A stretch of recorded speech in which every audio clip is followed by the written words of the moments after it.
Yeah, for ordinary Nigeria, CPC is seen as a competent party, a party that builds inclusive platform to get our Chinese to join in the project of building China, of making China strong, of making China prosperous, of bringing China to engage with the rest of the world. Ordinary Nigeria, ordinary African believe that without the CPC, there would have been no talk of modern China. Without the CPC, there would have been no talk of what China has accomplished in the past 40 years through reform and opening up. Without the CPC, there will be no vision of very robust engagement between China and Africa.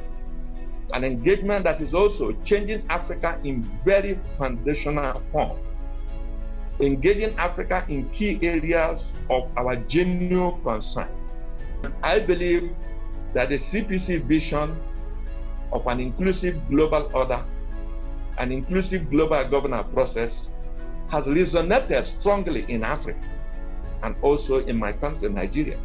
So the impression is a party seeking the best, not just for the Chinese people, but providing a platform for the construction of our common humanity.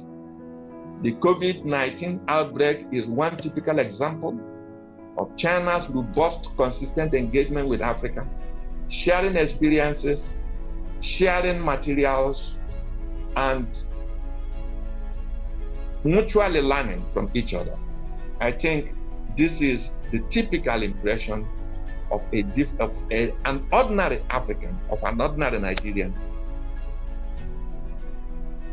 The truth of the matter remains, CPC, the rise of China is not a threat. The rise of China is the growth of humanity. That if you work so hard, if you genuinely engage with the strength of your people, if you genuinely engage with the enthusiasm of your people, if you genuinely engage with the vision of your people, you could rise as China did. China did not rise seizing anybody's territory. China did not rise fighting wars anywhere, grabbing anybody's resources. China rose on the mobilization of the strength and resources of the Chinese people, engaging their potential. This is the foundation of China's development. This is the foundation of China's rise. This is what will make China development sustainable in the long run. Therefore, China rise, when called a threat, is only a threat to those who wished that China had remained poor, China had remained divided. Otherwise, the fact of China rise is based on the engagement of the Chinese leadership and the CPC leadership with emphasizing the strength, the potential of the Chinese people. And based on that, it is not only sustainable, but it will continuously get better. The reality of today is China is living through its obligation of solidarity, of friendship, of support to Africa. We see Chinese engineers comparing notes with their African counterparts in building construction sites. Chinese businessmen talking with their African counterparts. Chinese business leaders coming to talk to their counterparts in Africa on joint investments.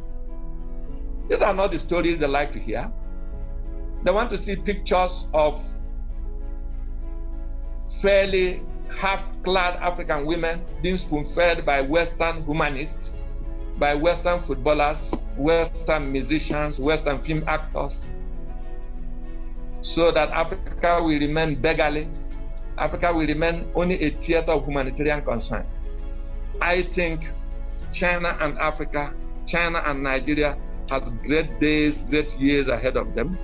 And I believe no matter how the world changes, no matter how the weather changes, China will remain faithful to its cooperation and solidarity with Africa.